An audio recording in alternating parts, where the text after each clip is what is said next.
বিভিন্ন বিষয়ে এভাবে অবগত করে আসছি।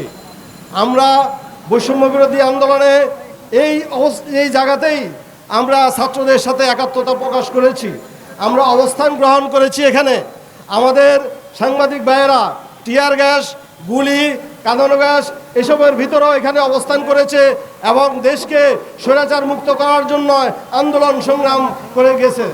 আমরা কোনো রাজনীতির অনুসারী না, আমরা আওয়ামী লীগও বুঝি না, বিএনপিও বুঝি না, জামাতও বুঝি না। আমরা বুঝি আমরা সাধারণ জনগণের কথা বলার জন্য এই সামাজিক সংগঠন করেছি।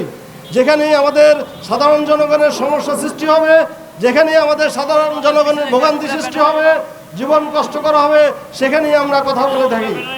আপনারা শুনছিলেন একজন রিকশাওয়ালা ভাইয়ের আর্তনাদ, যাদের বুকের কান্না আমাদের কানের মধ্যে নিয়মিত প্রতিধ্বনিত হচ্ছে।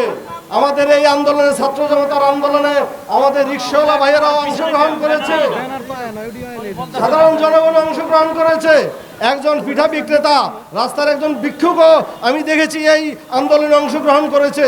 অথচ আজকে তারা কথা বলতে পারছে না, তাদের অভাব অভিযোগগুলো শোনার মতো কেউ নাই, তাদের পাশে এসে কেউ দাঁড়ায় না।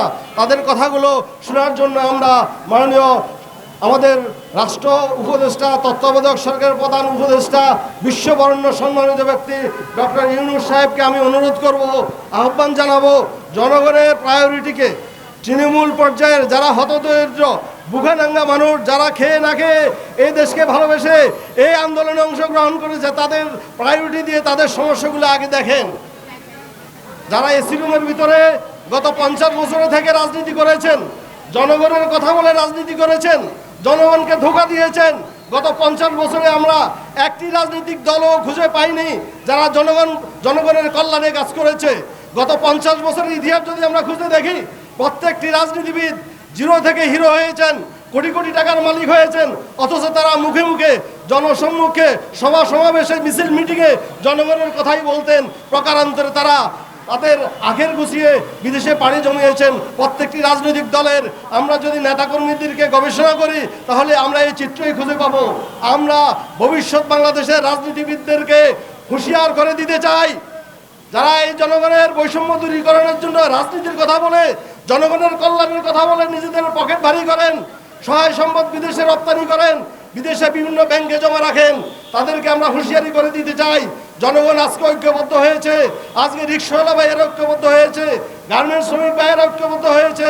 সামনের দিকে বিক্ষোভরাও দেখবেন ঐক্যবদ্ধ হয়ে আপনাদের বাড়িঘর জ্বালিয়ে দিবে যদি আপনারা গত 50 বছরের রাজনীতিবিদদের মতো নতুন করে কোনো নাটকের ভূমিকা অবলম্বন করেন, কোনো নাটক করেন জনগণের সাথে, মুখে কথা বলবেন একটা, অন্তরে বিষ শোষণ করবেন, সমাজকে শোষণ করবেন, জনগণের সম্পদ হরণ করবেন, রাষ্ট্রের জনগণের সম্পদ হরণ করে বিদেশে আপনারা টাকা পয়সা পাচার করবেন।